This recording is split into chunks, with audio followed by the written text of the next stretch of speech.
Journalist Ireti Bakare Yusuf anchored a special edition of Borderlines examining the contentious issues of insecurity, allegations of Christian genocide in Nigeria, and the Trump administration's threat to the Nigerian state. The program featured security consultant Dr. Kabiru Adamu, who provided data-driven analysis presenting statistics on terrorist killings in Nigeria, broken down by religious affiliation, offering empirical context to claims and counterclaims about the nature of violence in the country. The program also featured testimony from Reverend Joseph John Hayab, chairman of the Christian Association of Nigeria, Kaduna State Chapter. Reverend Hayab shared harrowing personal testimony, revealing he had buried almost 2,000 people in Kaduna in the past, with over 300 more deaths following the 2002 Miss World riots. He expressed frustration on how attacks on Christians, including burned churches, killed pastors, and wiped out families, are routinely dismissed as mere communal clashes rather than targeted religious violence. Let's take a look. I'm speaking as the pastor who buried the almost 2,000 people in 2000 in Kaduna. Quote me, my name is Reverend Hayab. I'm speaking as the pastor who also did the mass burial of the over 300 people of the Miss World Beauty pageant on the 23rd of November 2002. I'm also the pastor who came out publicly to denounce the Danish cartoon in 2006, but it later leads to the death of Christians in Maiduguri and death of Christians in Bauchi. So I have been around and I think I know this story. Listening, we are coiling it into the politics of America as if we are not in Nigeria. Sincerely speaking, there has been killings of Christians in northern Nigeria before even the advent of Boko Haram. I was in Kano. I just left Kano with 1 week, and the killing of the visit of Reabonke happened. People were caught. You know, it's a different thing that you are shot to death. It's something else that you are caught to pieces, caught by the neck, caught hard to death.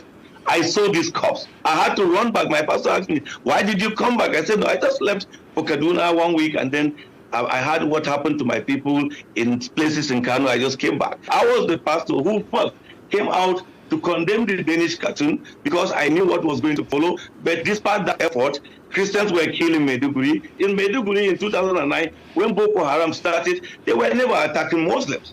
They actually went for the church because they said we are infidel.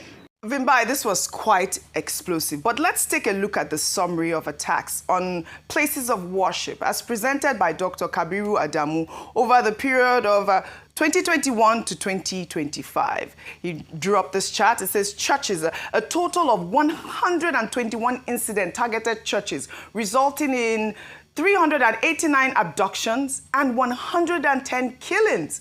The years 2021, 23 incidents occurred. 137 people were abducted. In 2022, 33 incidents occurred. 74 people abducted and 47 people killed. I mean, this appeared to be, the peak years of this specific type of attack. Now, for mosques, Vimbai, are you watching?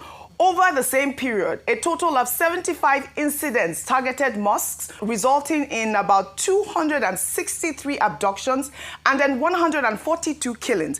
Notably, mosques attacks recorded more fatalities. It showed a total of 142 versus 110, despite having fewer incidents and fewer abductions. Also, 263 versus 389 overall. I mean, the year 2025, he says, saw the highest number of killings in mosques, a rise to 51 from 10 incidents. So the insecurity is speaking, as you see in that graph. Well, this critical conversation highlights the complexity of Nigeria's security challenges, where legitimate concerns about religious violence intersects with geopolitical narratives and domestic politics. Reverend Hayab's testimony of burying thousands cannot be dismissed. Yet, Dr. Adamu's statistics reminds us that terrorism affects Nigerians across faiths, while as Trump threatens Nigeria over genocide claims, the question remains, are we addressing security with facts and solutions, or allowing foreign powers to weaponize our tragedies for their own political agendas? And these are the sort of questions that are out there. And I think that this is what the federal government needs to study. These are people that are speaking. We have security experts. We have pastors, we have priests that are willing to give account. I remember that we hosted the Arewa community here, and one of the statements that I took dear to my heart was, why was it that the federal government left this whole insecurity issue until Trump wrote that tweet, instead of setting up a judicial panel of inquiry to have all these actors come and we investigate and tackle the problem, which is what I think should happen now, as Pastor Adeboye has also suggested. Your thoughts? Gosh, there's so many things that come to mind with this, OG. I think number one is data. Data, data, and data. I have to continue to emphasize that, because we see independent people coming with, with various elements of their data, with their own research, which is important. However, this is where we now see the vacuum that has been created by the fact that we're missing data. We're missing official, verified data. Now, again, I think I want to echo what my colleagues have already said. Ayo and Rufai have already said. Let's be careful about breaking this down into, Christian and Muslim and so forth. And let's come together now and focus on the issue at hand. The issue at hand for me, OG, I think is the insecurity, number one, and number two, it being weaponized by foreign powers. Now, I love that you brought South Africa, because let's bring that into context. Over the past 24 hours, the group that went to report white genocide, that's AfriForum, that went to report that to Donald Trump, have actually backpedaled. And they've come back and said that, oh no, they never said there was a genocide and they're sorry. Now, this is an important thing to note, because in the South African context, there isn't this data that we're seeing concerning Nigeria. It doesn't exist in South Africa because the genocide genuinely doesn't exist. There's no evidence of it whatsoever. However, we already see what a false allegation has done. G20, you don't have the United States coming. In terms of tariffs, economic warfare, it's gotten worse with the United States. So the relations between the two countries have become so frosty, and it's impacting the average South African now, because jobs are being lost, because American investment and American business that used to engage in that country is no longer engaging. Right. So why do I say this? I say this because it still brings us back home, that even if we are to seek alliances and assistance, the root foundational issues are here at home, and only we can address them. They can come, they can advise, they can do all of those things, but ultimately the core issues here are that there is insecurity, but also that there's a lot of national healing that needs to happen between various groups and various ethnicities, whether it be by religious divide or whether it be by ethnic divide. There is national healing that needs to happen, so that this mutual animosity that exists between groups can start to be tempered down. Well said, Vimbai. Thank you for your submission. And, while you were speaking, Rufai shared this story, which I already have as well, about, the villages that were attacked even over the weekend. Last week as well, there were villages attacked in Benue State.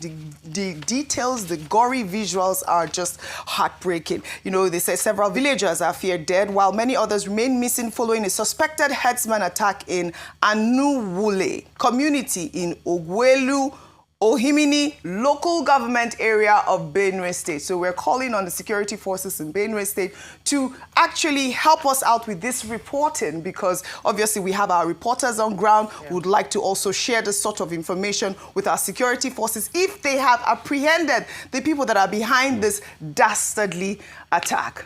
Well, meanwhile, may their souls rest in peace. Meanwhile, armed bandits in Katsina State have made stunning allegations claiming the Nigerian government orchestrated their criminal activities and only now decided to call for peace during a peace meeting between Batagwawa and Karachi communities held on Saturday. One of the bandits declared they have stopped attacks following government intervention. The bandit spokesperson stated in a now viral video, and I quote, "It was the government that wanted us to engage in banditry, but now it has called us and told us to stop. He alleged that despite 2 months of attempts to initiate peace talks, authorities only located them when they genuinely decided to engage. The armed group insisted that peaceful coexistence depends entirely on Nigerian leaders, stating, "If you want to cry, don't cry with us, the terrorists, but cry with your government, for they are the ones who made us do what we have been doing." I mean, this is really, really alarming, Rufai. The allegations raise serious questions about the relationship between criminal networks and state actors, echoing long-standing suspicions about complicity in Nigeria's worsening insecurity. Rufai, your thoughts, and also I'd like your thoughts on the two stories as well, just to put them all together before we take this one. Real quickly, see, Oji, in a country where bandits can pick up a mic and say this in a public space, when did they say this? What has been the reaction of the government to it? You see, that's why I said a lot of the problems our government can solve if we are ready. And this attempt to make it be about Christians and Muslims is never true. My Muslim brothers, my Christian brothers, we are all one, united. Our adversaries are those that are using insecurity to hurt all of us. Let's not fall to their propaganda. Christians, Muslims, can't you see they've started again? They've started using our heads to knock each other. Christians, Muslims, can't you see that they're not talking about the killings of all of us as Nigerians? They are talking about us against each other. Christians, Muslims, we need to be united. Just like we all prayed together and we stood united during EndSARS. We serve one God, the living God. Do not allow these actors to pit Christians against Muslims. Our adversary is the insecurity. I'm happy that Reverend Hayab is speaking up against this. So, during the data, although of course, I've not seen the primary data that Beacon Security had, but doesn't his data even justify the allegations of genocide? Mm-hmm. Genocide, when you go back to Lepkin's definition of genocide, it talks about intent to clear out the cultural antecedents, physical assault and brutality. Mm-hmm. Over 100 churches.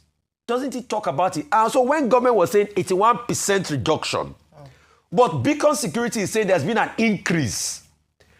World Terrorism Index is saying Nigeria is now number 6 from the position of number 8 it was in 2023. Isn't it time for us to look inward? So government, this is at your doorstep. Terror bandits are now saying that you are the ones using them. And we've also seen allegations against government officials. Mm-hmm. We've also seen government officials do photo op with bandits. Right. We've also had government officials being mentioned. Okay. Government, if you love this country, release the list of the terrorist financiers that was released in Dubai. All right. And let justice and the killing end. All right. Well, before I come to you, meanwhile, U.S. Congressman Riley Moore of West Virginia, who has been one of the leading voices in the American government's allegations of a Christian genocide, appeared on Fox News telling the public not to test President Trump's resolve on the issue. Moore stated that Trump is very serious about the issue and that Nigeria should instead use this moment as an opportunity to build a stronger relationship with the United States. Let's take a look. I've said this multiple times, do not test this president's resolve. He is very serious about this. And I do want to highlight something that I've been saying constantly here, that this is actually an opportunity for the Nigerians to strengthen and deepen their relationship with the United States, where we could actually do some enhanced partnership capacity building with them to counter this terrorist threat that they have just spreading across their country. So I'm asking Nigeria, do the right thing here. Partner with the United States, help us protect the Christians in your country, and we will help you. This doesn't have to be all sticks. It can also be carrots here. Or we do have these kinetic military options on the table, which the president has made very clear he will consider.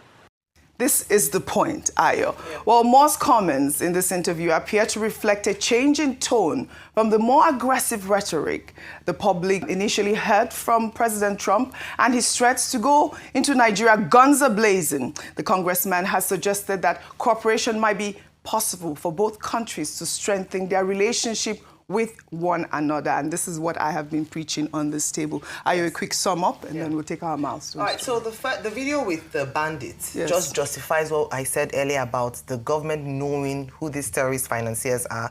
They know who the people who are behind them, and they can go after them if they have the political will. Now, this is where the U.S. comes. Yes, we can argue about whether or not the U.S. has Nigeria's best interest at heart, but that tweet or that ex-post by Donald Trump has changed the trajectory of things for Nigeria. We're at least now talking about insecurity. It's now on the front burner more than it's ever been, at least in recent times. And so for that reason alone, I am happy for that post. Now, going back to the advice by Pastor Deboye saying that let's diplomatically have conversations with the United States and show with evidence that we can handle this issue. But can we have partnership in terms of support? The best way that America can help Nigerian Christians or Nigeria as a whole to tackle insecurity is to work with the government, because whether or not America cannot situate its boots on ground forever, they will have to go back. So can they empower or work in synergy? So from intelligence, what they're saying is that let us be aware of the dates you're coming, if you're coming, when you're coming at all. Work with the Nigerian security apparatus, because at the end of the day, whatever is left in terms of mopping up the rest of what they've done, it's the Nigerian army that will do that. And so the Nigerian army has to be empowered, equipped in collaboration with the United States to ensure that we tackle insecurity. We have the solution. Let's work in hand with another power that has even better capacity to handle this issue. Yes, I mean, the government has shown, the Nigerian government has shown that they have a listening ear, right? I mean, I know that they are listening at this point. What we need is a collaboration, and I will keep emphasizing that the best that I can.